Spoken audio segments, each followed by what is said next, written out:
Okay, so welcome our Kipaipai fellows and guests of our I'm an artist.net platform. And today we're gonna talk with Aria Gannon, who is an artist consultant, which is definitely different than art consultant. And she's here tonight and she's gonna talk to us about other opportunities that are outside the kind of normal gallery procedure, like sponsorships, corporate sponsorships, projects, corporate projects, those kinds of things. So I will introduce you. If everyone will mute themselves, then I can put this on speaker view, and then just Aria and I will be here, and then we'll open it up to questions. And if you want to ask questions as she's speaking, go ahead and drop those in the chat. And I'll make sure I keep an eye on that, and we'll try to get those answered as we're going along. Let's see, we want to change this view real quick to speaker and put it on. That's not the view I wanted. All right, well, I guess that's the view I wanted.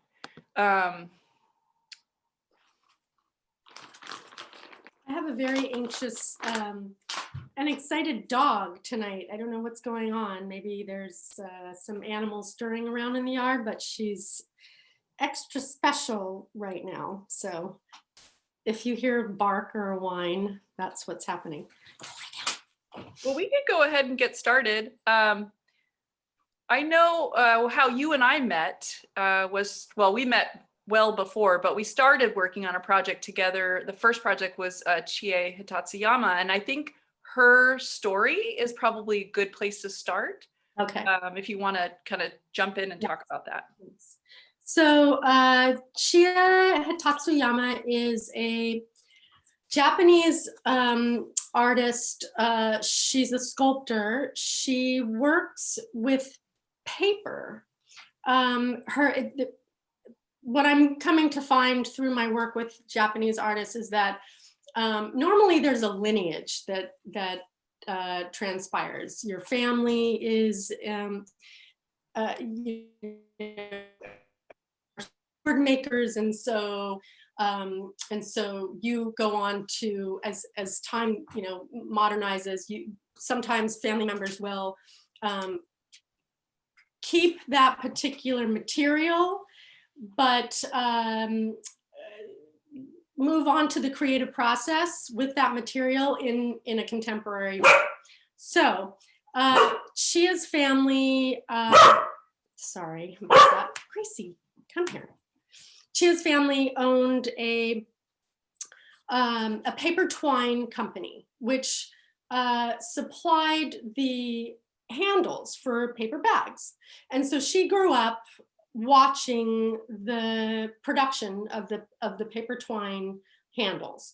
And for her, it became this whole creative process of taking newspapers, making twine, and then creating incredible life-size sculptures of endangered animals, which is the series of work that she was working on when I came to meet her. And I was put in touch with her through a corporate company based in Japan that wanted to sponsor Japanese artists. And they wanted to sponsor the exposure into the Western market of Japanese artists, in particular Shia. So so my process was, review the work, brilliant.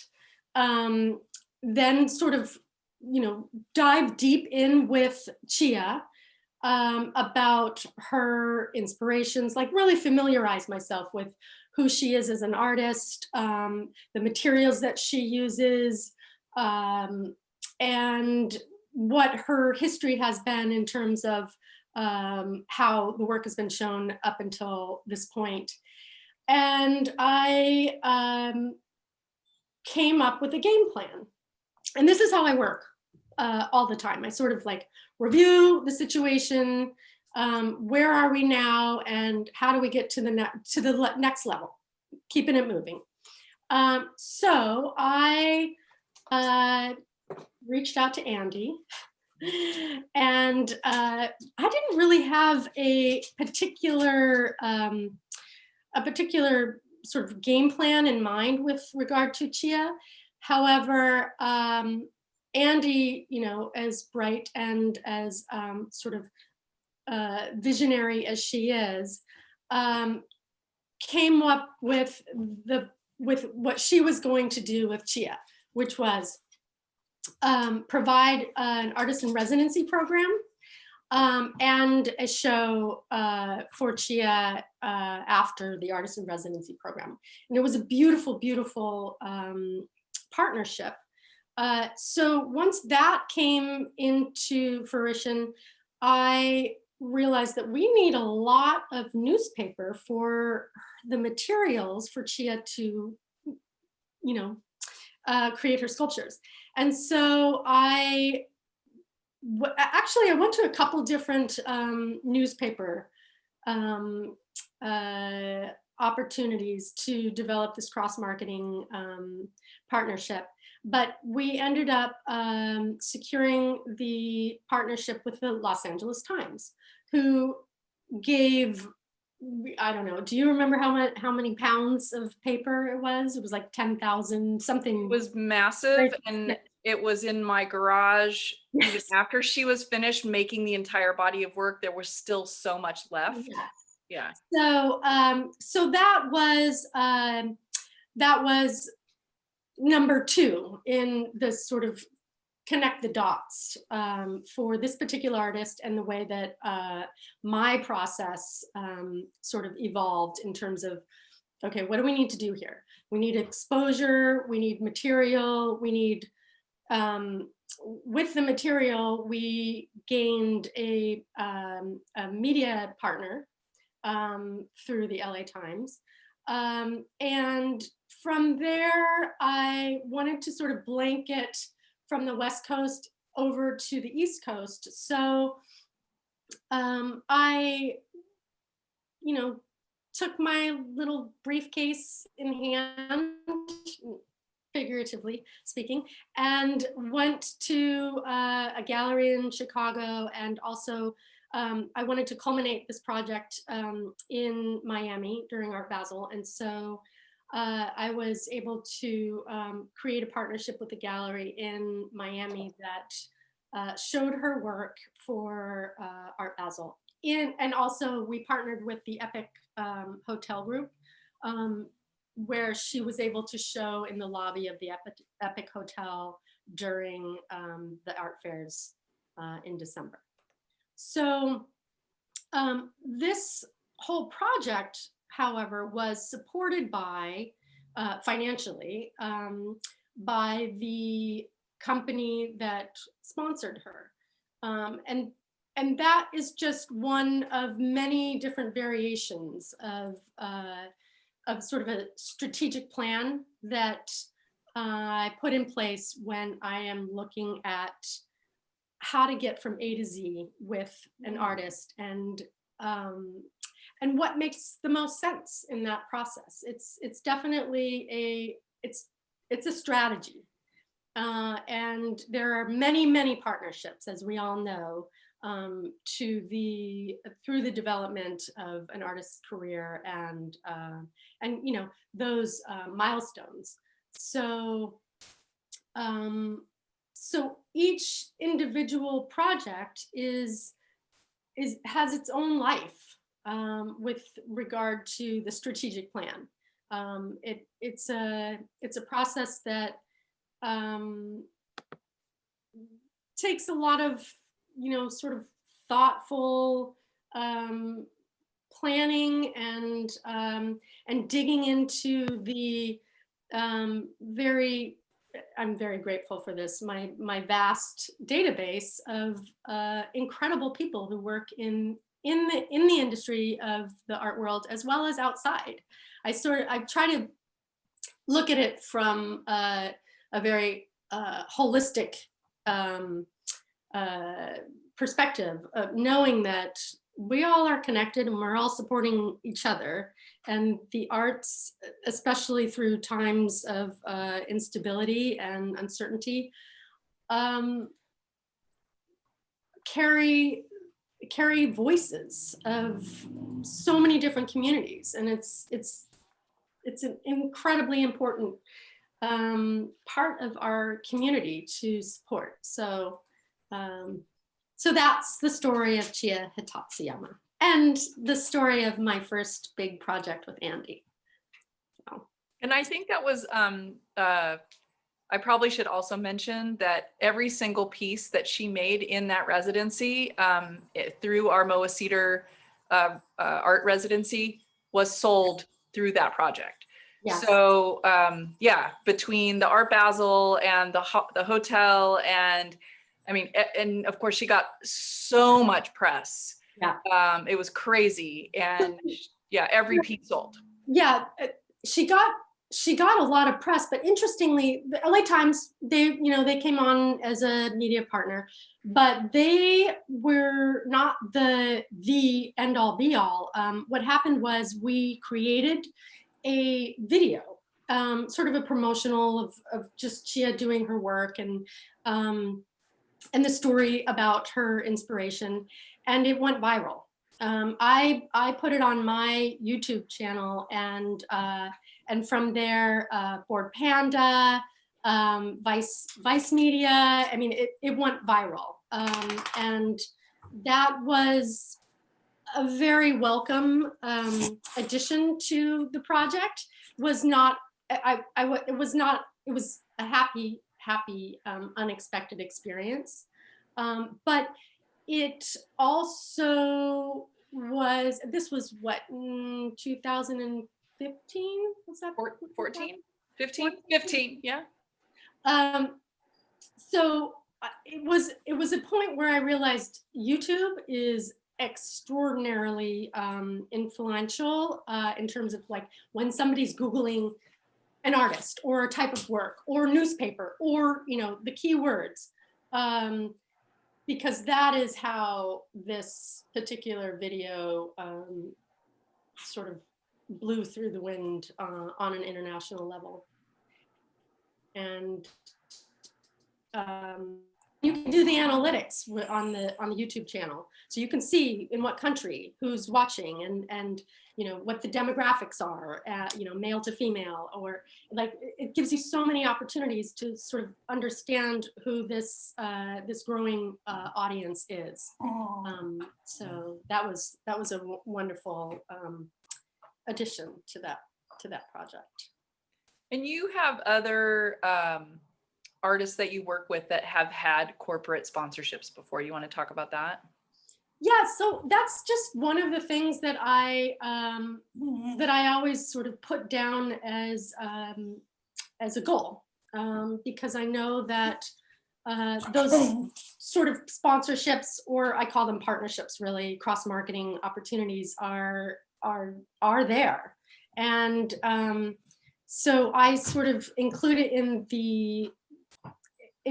on my task list.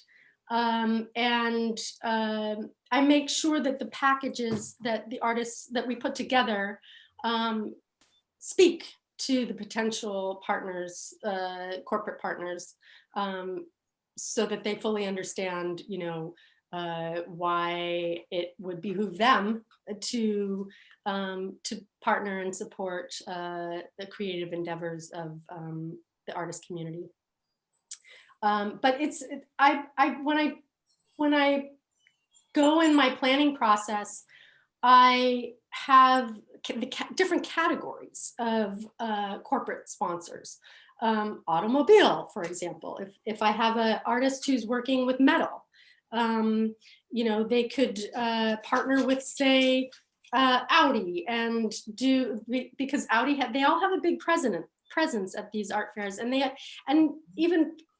even prior to that, there's always been an importance of these corporate entities attaching themselves to the cool and to what is what is the pulse of our, trends going on in current culture.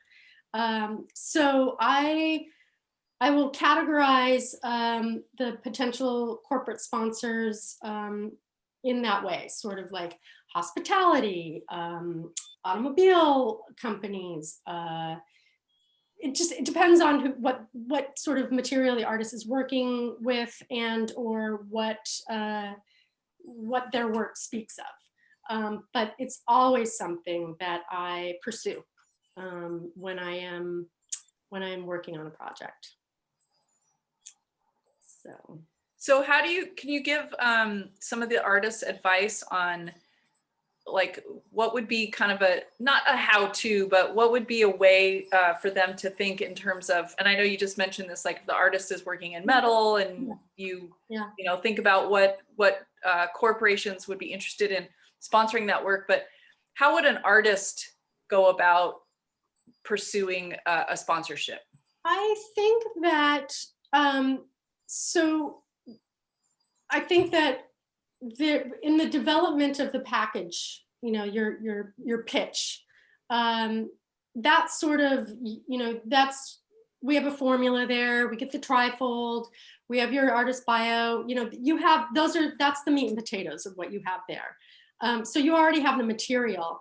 I think what artists should do is think about who in their minds and hearts, who would be companies that they would like to work with, whether it makes sense through the materials that they're working, or just through the sort of like-mindedness of you as an artist and that other entity as a corporation. Are you well paired? For me, it's always going back to a very fundamental, would this be a good match? Is this a good partnership? It's relationship based, which we talk about a lot at Kipaipai, utilizing relationships to everybody's benefit. And so this concept goes in line with that sort of philosophy that we have at Kipaipai, is that relationships are everything. And it doesn't necessarily mean that, like, if you approach a particular corporation or company and they say it's not right for us, that means maybe it's not right now. But there could be something that unfolds in a week. They might say, hey, by the way, I was just talking to our competitor, Joe Schmo over here, and they're actually looking. So that it's just, it's communications. So it's keeping that line of communication open. It is sort of not having any fear about approaching or putting down this particular task of your overall goal. Tackle it. If you can think of it, it's absolutely possible. And there have been projects that I've worked on for years before I accomplished my ultimate goal. But it takes years, but it happens. And it's like planting seeds. It's really moving through your fears, and also being very diligent about meeting your goals. And sometimes it will take a curveball, and you'll go down a different path, but then you come back. It's just a wonderful part of the journey of life. And the other thing that I think is easy for me to do is that sometimes when you're in your process of creating as an artist, for me, I have the ability to think big and broad, because I'm not there every day in the studio, creating and working my craft. This is my craft. So so I see, sometimes I can see possible partnerships or particular roads to take that that some, you know, artists might not have that capacity, because you're creating your work of art. So so that's sort of, that would be advice I would give, is think big. What is it that you want? You know, what would make your heart feel? What would make your heart sing in terms of goals that you are going after? Because they will happen. And sometimes, I shouldn't say sometimes, I should say all the time, artists have these great aspirations. And I think when I hear goals, and I know you hear them too, Mhm. and you think, oh, that's totally doable. Mhm. To us, it's doable Mhm. because we have the tools to make those things happen. But for an artist, can you give any advice on how to like come up with what some of those tools might be that they should start arming themselves with, in addition to a well-crafted trifold? Mhm. Well, I always start from, you know, like I start from the big, in my consultations. I start with getting a lot of, you know, the detail information of the process, but then I come up with the big questions of like, where do you want to be in 5 years? And this is something that a lot of the faculty does at Kipaipai. But then I work my way back from these particular goals. And sometimes an artist will put something out there, and I might have to modify it a little bit, not necessarily in the loftiness of it, but more in the approach. Um, so I work my way back, and it's a lot of list making. It's a lot of sitting down and you know, coming up with sort of engineering the plan, um, and allowing myself um, to think about my contacts and my database, and the, you know, 3 degrees of separation that we have, maybe even less. So identifying people who would pick up the phone, answer a text, you know, a connection that they're willing to share, and keeping it very simple, telling people exactly, you know, keeping it simple, not pulling in too many favors from one particular person, but approaching it more as a collaboration. You know, here's what I have in mind. I would love your input on if you think this is the right approach. If you think this is the right person that I should be contacting. So really look at it as a collaboration with your network, and utilize it. That's what our community is about. Really sharing your experience and your work, and in doing so, utilizing the responses that you receive from your network of friends and colleagues, and their friends and their colleagues, and, you know, make the journey enjoyable. Yeah. That's a big part of it, I think, is just you know, continuing the joyful journey. And it's not easy.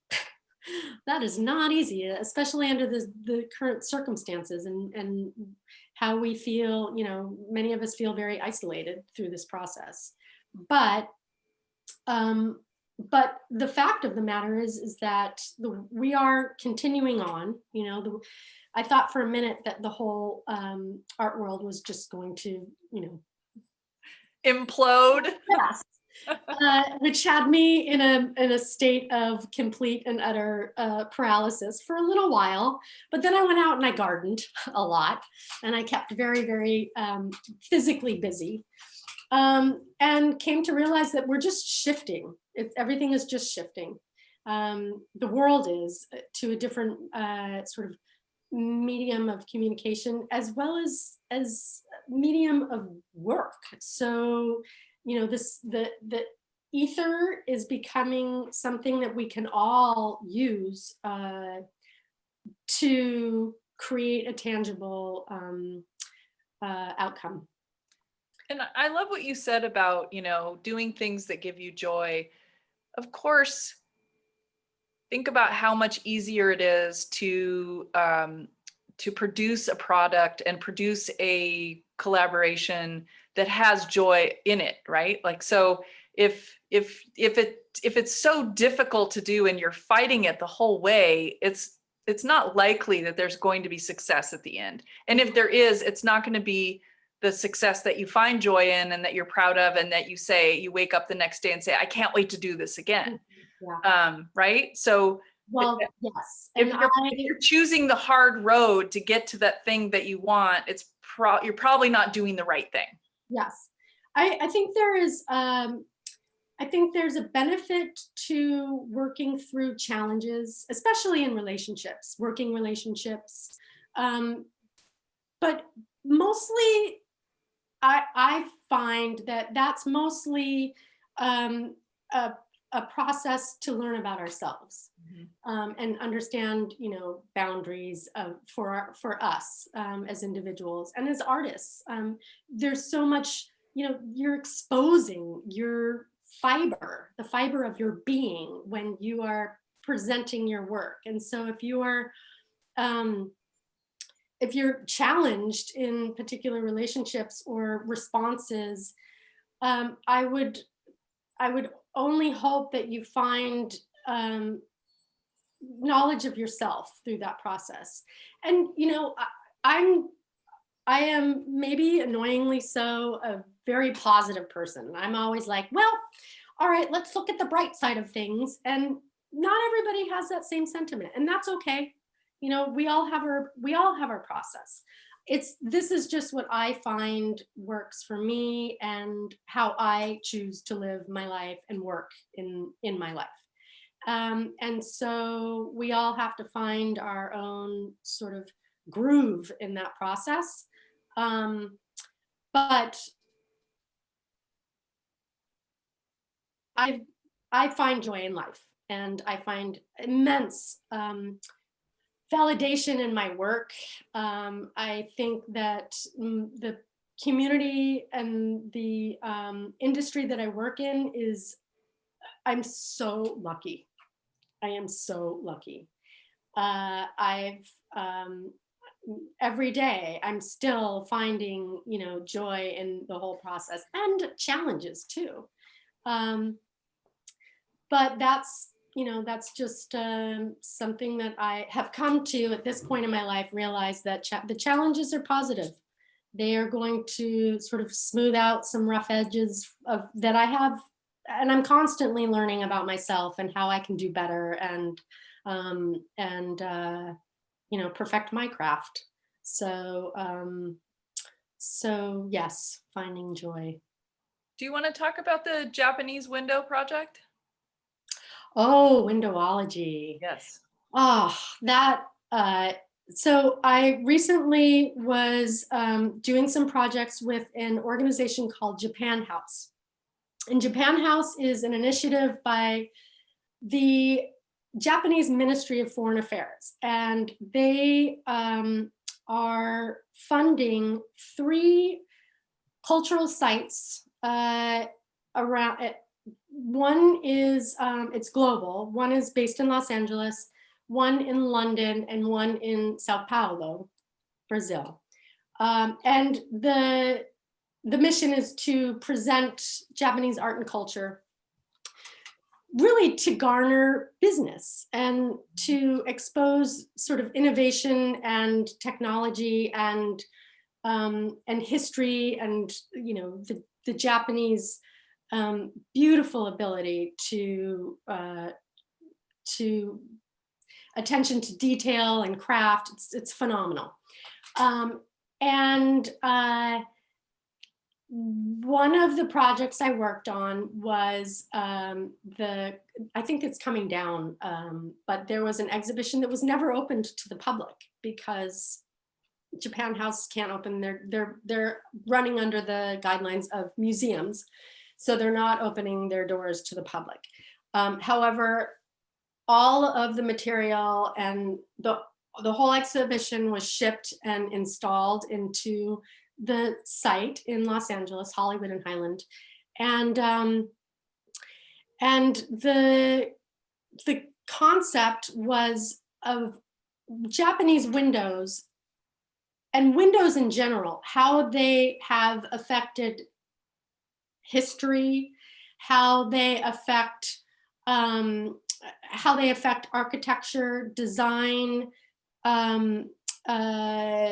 ingenuity, manufacturing, because as we can think now, in particular buildings, if they're manufacturing, say, incense, or if they're drying fruit, the windows and the engineering of the windows and how the flow of air goes through and how light, hits in a particular part of the day, or there's so many finite details involved in the design of windows with regard to architecture throughout the span of time that we don't really think about. But it was a very timely exhibition because windows have become such an integral part of our experience through COVID. And how, globally, we've been spending many, many, many more hours indoors. And so the window is this also a communication tool. And now windows being the screens that we're spending so much time in front of. It was a very fascinating, extraordinarily detailed exhibition that I'm very grateful and honored to have worked on. I mostly focused on doing the programming to support the exhibition, and it's so we had to be very nimble in the creative process of finding interesting ways to engage our audience and inform them about this incredible exhibition. And you hosted a great talk.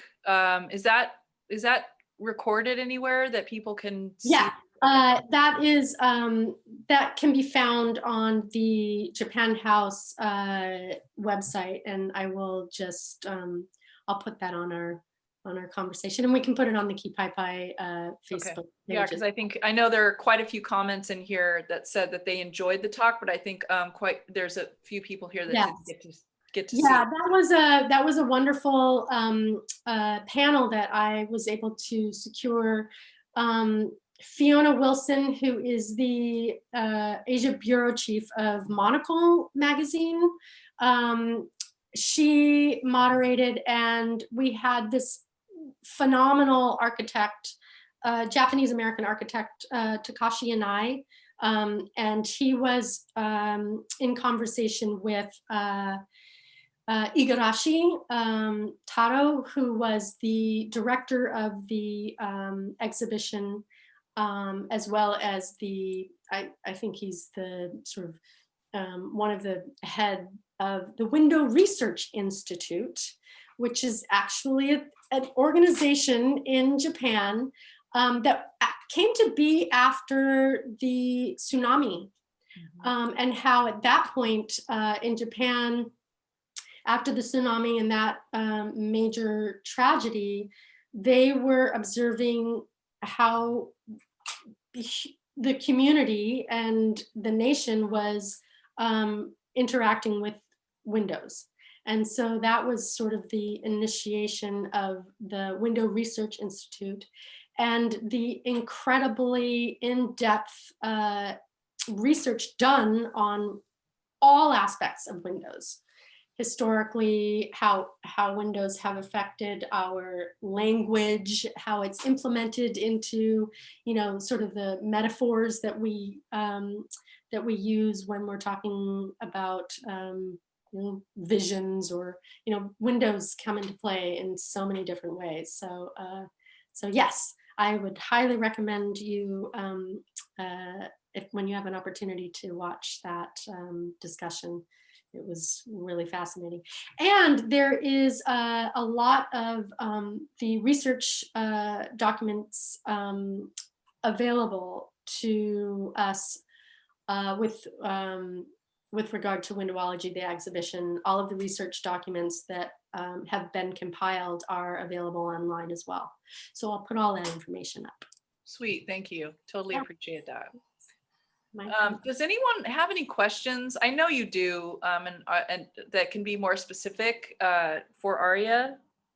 Donna, you are raising your hand. Unmute yourself. Hi. Hi, Aria. I was just typing as you asked that. So I was writing, although some of the unique ways that you're working has become more clear just since talking about Chia's work and the way you intersected with different things. Could you still speak a little bit more between this very interesting difference of what Andy brought up between an artist consultant and an art consultant? Yes. People are always asking me, so what is it exactly that you do? And I understand the bit of the confusion. So my service is to the advancement of the artist. Sometimes that is with relation to the artist's relationship with a museum or with a gallery or with a corporation, as in the case of Chia. But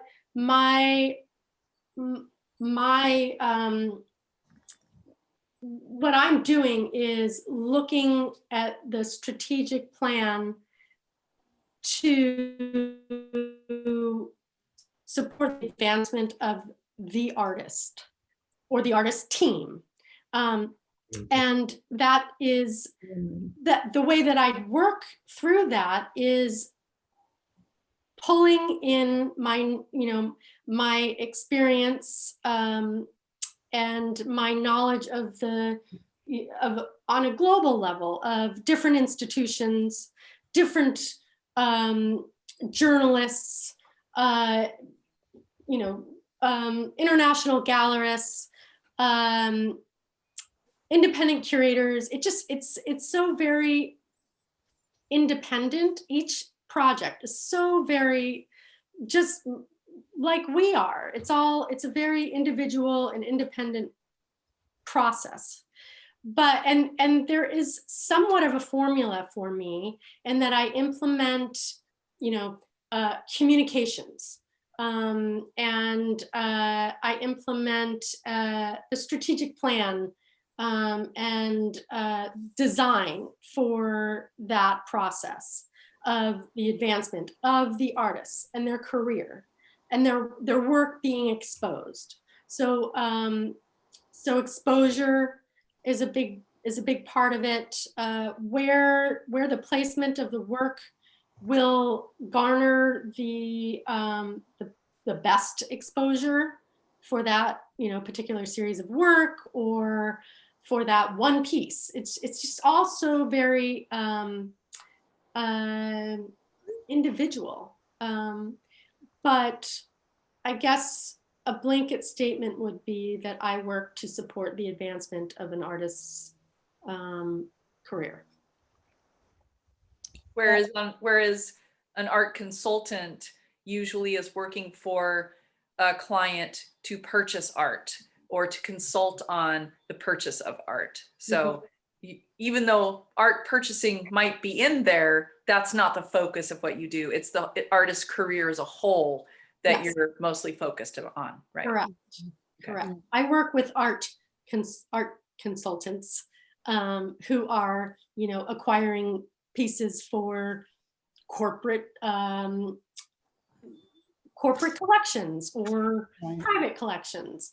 They are part of my team, so to speak. But my endeavor is about the advancement of the artist's career and the exposure of their work. Yeah, you have a much bigger umbrella. Yes, I do. I would say. It keeps things interesting. Yeah, no, it's awesome. It's really fascinating. Thank you. But thank you for asking that question because yeah, I think I'm often sort of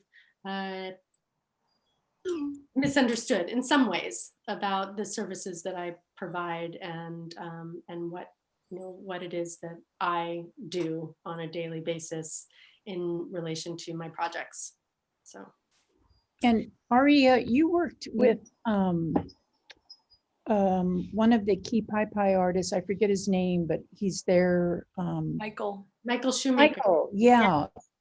Yes. And what was it you did with him?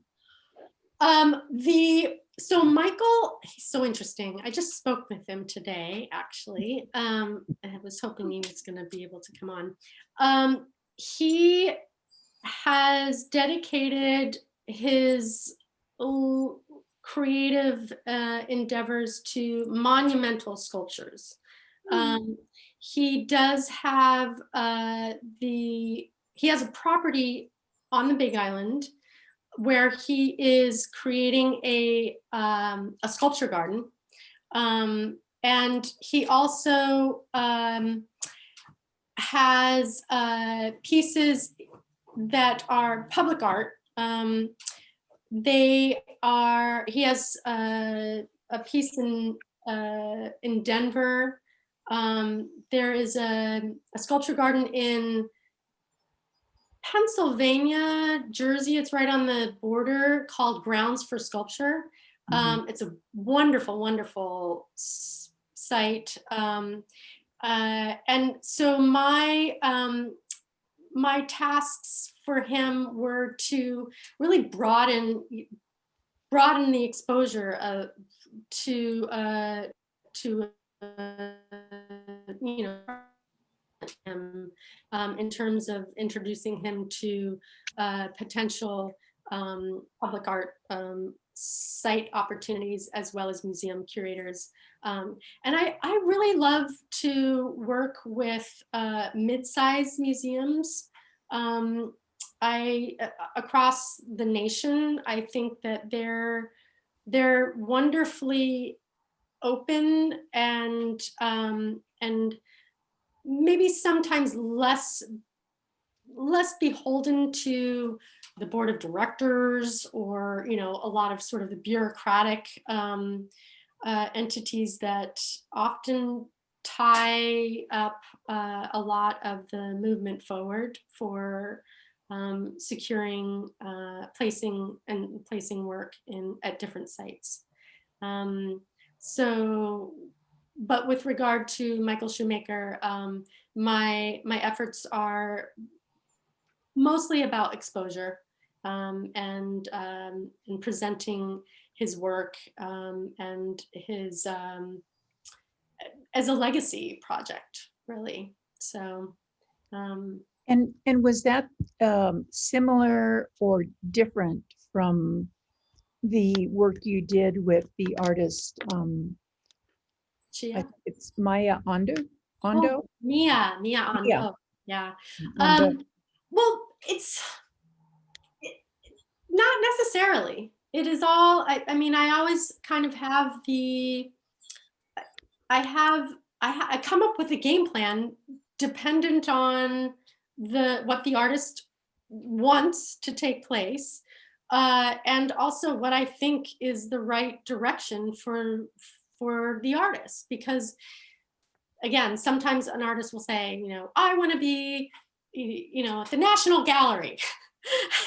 And I will say, oh, okay, maybe we should start at the American University Museum, or, you know, like, so it's a process. It's not that I'm not presenting to like the end game, but I know that we have to put one foot in front of the other.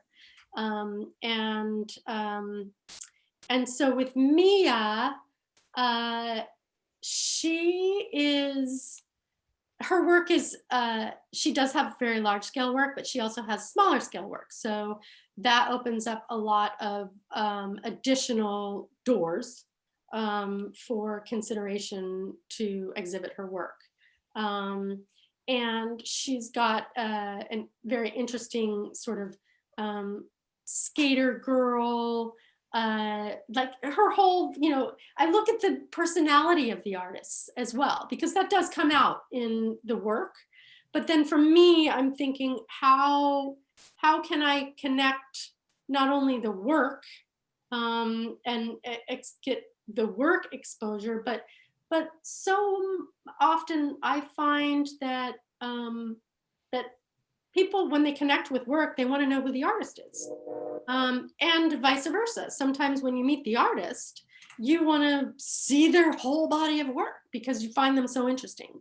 So it's an interesting sort of interplay between the artist, you know, the being, and the art that being creates. And I often will very much keep that in mind during my process of work and gaining exposure. Someone has a question here.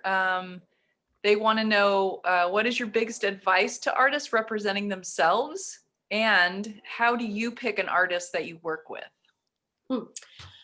Okay, my biggest advice for an artist representing themselves is you got to carve out the time to the exposure process, and it takes a lot of time. The communication it's a full-time job, so you're going to have to, you know, really organize your time management in a way where you're like, okay, Mondays from 9 to 5, that is all I'm doing. I'm not picking up a paintbrush. I'm not, you know, working on any mold, nothing. I'm just going to set my communication in line this day, you know, consistently. That is a big part of the process. And then also understand that when you are presenting yourself, that you're sometimes not going to get a response that you want, and sometimes it's not personal at all, and maybe it's not even related to how that individual is seeing your work. Maybe it's just that they are having a messed up day, and so on that particular day when you sat down and you dedicated everything, you're getting a response that is a little abrasive, or, you know, sort of set you off in a particular, you know, negative, I don't know, just not what you wanted. You really have to take out your personal connection to this and go about it as part of a job, and be consistent and build relationships when you're, you know, when you're going through this process. Maybe understand that somebody's having a bad day, and so they can't really even see the work that you're presenting because they're inundated with other things. And so, you know, graciously suggest you call them back later, or when is a better time, or just, you know, create a rapport. No, I think that you're totally right with that. So many artists I meet with, they sign up for a portfolio review. They're asking you for your opinion. They want your expertise. And then when you tell them the truth, and it's not what they wanted to hear, all of a sudden, and I can say this from personal experience, from being on the, the receiving and the giving end of that, whatever that advice is, they all of a sudden write me off, right? So what does that do for their art career? Absolutely nothing. But if they listened and said, okay, this isn't what I was expecting to hear, and it's not what I want to hear, but there's some element of truth. I am an expert. You came to me because you were looking for my expert opinion. Something in there is going to help you get to that place that you want to be and get the answer that you want to hear, or get the answer you were expecting to hear. But writing me off and saying, she doesn't get my work, she doesn't understand me, now you have no relationship with me. And so in the future, when something comes up, you're not going to be the artist that I'm going to go to, because now we don't have a relationship anymore. So I think advice to artists to understand that sometimes what you hear is what you wanted to hear. And instead of writing the deliverer off, or the messenger off, there's some element in there that, even if it's the tiniest of advice, tiniest part of the advice, there might be a little tiny morsel in there that you say in your mind, yeah, you know what, that is right. Work on that and thank that person. Even you can be also honest and say, this isn't what I was expecting, or it's not what I really wanted out of the critique, but I did glean this tiny bit of information, and thank you for that. And I will tell you what, every time I get those thank you notes, I remember those artists. And we now have a relationship, right? It's like, I give advice, they sent a thank you or a note back saying, this is what I got out of it, and I'm going to work on this thing. And when there's an opportunity that comes up, we have a relationship, and they're going to be that person I go to. That also goes back to looking at this journey as, everything's a collaboration. I mean, not necessarily the creation of your work, that is very sort of, from your heart, but, and from your particular DNA, if you're independent artists, there are artists who work in teams, but this whole journey is a collaboration. And if you sort of look at it in that regard, it'll just lay a much stronger foundation for the relationship building, and to more quickly, get to places you want to go, because we got to do it together. So on that second question, what was the second question again? How do you pick your artists that you? I normally, it's a process of, getting to know each other. I sort of become familiar with the work, and we, I sort of come up with a game plan and come up with a strategy, and it's contractual. So because what I do takes a very long time. Most often it's a journey. It takes sometimes 3, 4, 5 years. And I'm very, very clear with my clients that it does take a long time. Sometimes it's like, boom. But sometimes it's timing, it's putting things in place. Prior to COVID, I would get on a plane and go have a lunch meeting in DC or in New York or in Hong Kong to secure a deal. And that's part of the sort of luck that I have had, in that I've been able to travel, and then in doing so I've been able to solidify these relationships on a global level.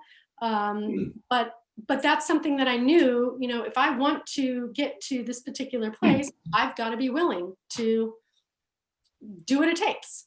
And so from all of that, I try to communicate with my clients that it's, here's the game plan, here's what I have in place. in the last couple of years, I've developed a process where we've got the Google Docs, so we can sort of have our database synced up, and you have access to who my network is, and we go from there. So that's the process. It's not that I go out and necessarily say, I want to work with you. I sort of let my clients come to me, because it's a commitment. It's a commitment in a relationship, and it's a long-term commitment. And so that's sort of how I go about my process. I want to read a couple comments here in the chat. We artists often work in a bubble and just cannot see what else is going on in the art community. And I think that's very true. And of course, an artist is not going to have the same connections that you're going to have. Mm-hmm. The relationships that you've built over the years with corporations, art consultants, curators, writers. I think our Kipaipai fellows have an advantage because they have access to you, like they have access to the rest of our faculty. But I think what you do is very unique. We do not have another faculty member that is an artist consultant. Some of the other things that people are saying here in the chat, this is crucial information for artists. Thank you, Aria and Andy. Artists are so fragile, it's hard to reach out sometimes. Fantastic. Thank you for your candid responses. This is so much great information. Thank you so much. Let's see, but you certainly must gravitate towards their work in order to sustain your sincere interest. And I wanted to get to that because you didn't say that, but I know you. So I know that about you, that you're picky about working with artists who are genuine and sincere, and that are, the motivation is not one of commercial, even though they would like commercial success, the motivation is not of a commercial nature. So but you can speak to that. Yeah, I mean, absolutely. It has to, like any relationship, it gets intimate. I travel with my clients. I'm with them when they're going through difficult challenges through their work. I'm connected to their joys and their disappointments.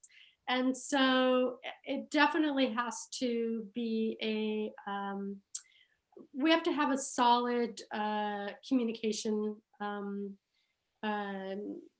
chemistry. And the work has to resonate with me. I don't work with anybody. I definitely have to feel and understand, and it's a visceral experience. It's very important. I think that is a sense of authenticity, authenticity through the whole relationship, and because I'm taking that and I'm bringing it to my hard-earned network of colleagues. This didn't just happen overnight. It's been 30 years of life and career. And again, I'm so incredibly grateful, and I feel honored to have had the experiences that I have had, and I'm excited for every single day, because I'm lucky I get to work with all of you. And you do a great job advocating. Your passion is so obvious. And I mean, I've worked with you on a number of projects, and I always marvel at your patience, because most people who know me know that I'm not that patient. But I marvel at your patience, and I'm such a fan. I see how the passion for what you do is contagious. And even in the moments where there are people who are poo-pooing, right? You have like, I'm not really interested in this, but they talk to you, and your advocacy through your passion is super contagious. And that's at the point where someone says, wait a minute, there must be something about this, because she's so driven to pushing it forward. I don't want to end on this because I don't want to end on a negative thing, but someone did ask, have you ever turned a client down? Yes, I know you have. Yeah. Yes. So it's something we have to be on the same page, and also sort of conduct of character is important to me. Like I know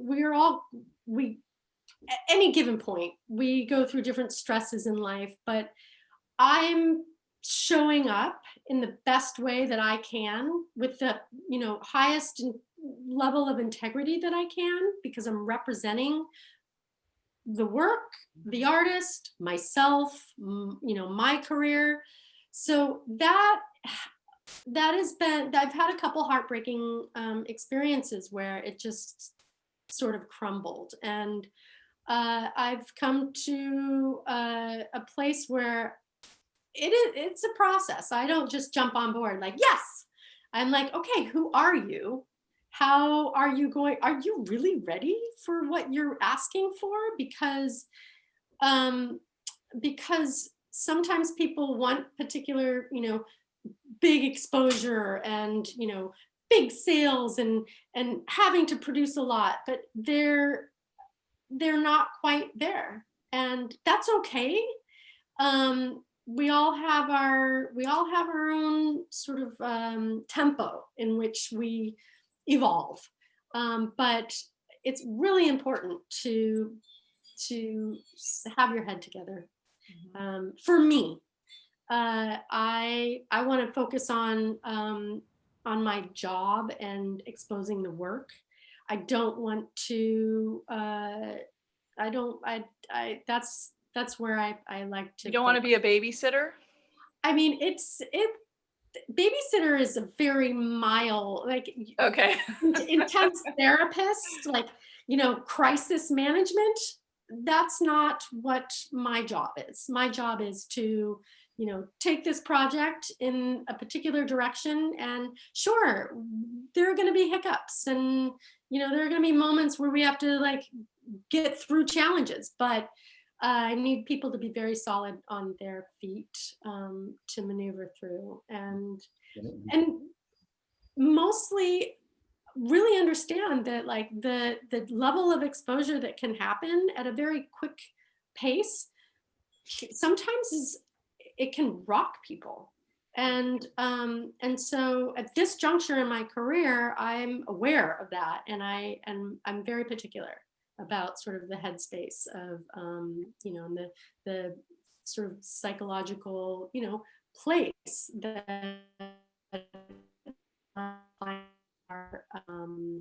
in their life, because it does affect how we move forward. So yes, I consider many things. Yeah. Can I ask one quick question, because I know you're going to end, Andy? Yeah. How does it work, Aria, when an artist is already working with a gallery and they want to work with you as well? I am in no way in competition with galleries, because I do not handle sales. When the initial conversation comes up in terms of getting to know each other and where are you now and who do you have as support and who are you in contract with, I am always I like to be in communication with the galleries so that I can support whatever exposure that they're doing. Same thing with museums. Like if I secure a show for a client at a museum, I'm right there in the whole way. Like, how can I support the marketing department? What can I do over here? Do you want some contacts? It's, for me, it's a collaborative effort, and most often gallerists are okay with it, but they kind of sometimes they're just like so focused on their sales that we sort of go in parallel direction and not a lot of crossover, but the most fulfilling and I think the most supportive is when the artists team is all working together, because again, it's a big effort. There are a lot of different players, and I think it's important to be, collaboratively and minded and team member minded in that way. Yeah. Sure. Well, thank you so much. Aw. Love having you. Thank And we love that you're part of our faculty. And I know our fellows love meeting with you. And I think we have 2 spots open for January if any fellows are interested.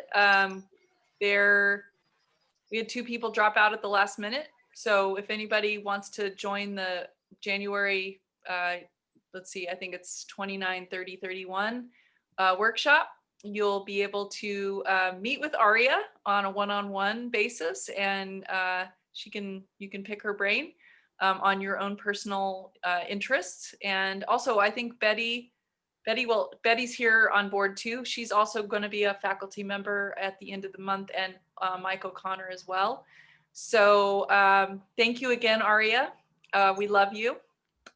Thank you so much for having me. And this was a surprise. This morning, Andy just said, hey, oh yeah, super last minute. But Doing I would anything love, tonight? yeah, exactly. No.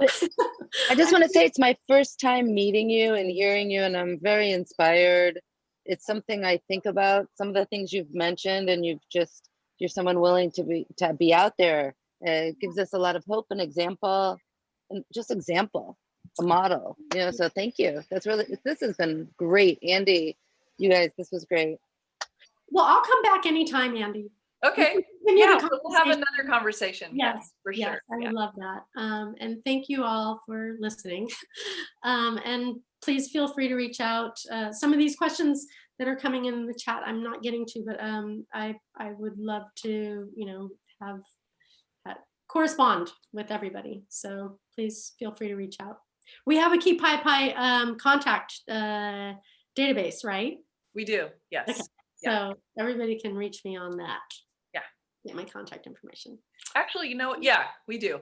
And I will also post it on the fellows page, and also on the new I Am an Artist platform. So anyone that has watched this tonight can reach out to you. Great. Yeah. Thanks again, Aria. Thank you everybody for You. participating tonight. And I think next week we have Stevie Love, who's going to be giving a presentation with a multiple artist presentation. And I believe the week after is, help me out, Catherine. I don't know. Marn she's not until, I think Marn's here. She's not until February. Liz Gordon and I are doing the 22nd. That's right. That's right. Okay. So Betty and Liz will be giving their presentation on the 22nd. We will not be having a meeting. We will not be having a happy hour on the 29th because all of us will be working in the workshop. But we will follow up that following weekend, that following Friday in February. Thank you all again for being here tonight, and I look forward to talking to you all soon. Hey, Andy, before you go, Yes. I did try to accept that invitation to We Are Artists, and it didn't work for me. Yeah, Karen Hockman Brown told me that. I'm going to send you a new link. Okay, thank you. Thank you. Okay. Ciao. All right. Good night. And Bye, anybody everybody. who wants to do their curated talk, February's got some open dates. For sure. Yeah. So Catherine, we contact you? Yes, Are you- reach out to Catherine, and she's keeping the We'll kind of talk. calendar on that. Yeah. Yeah, we'll Great. talk. I'm ready. Okay. Thanks, Catherine. All right, you guys. night, Bye, everybody. everybody. All right. Good night, everyone. Good night. Good night. Bye.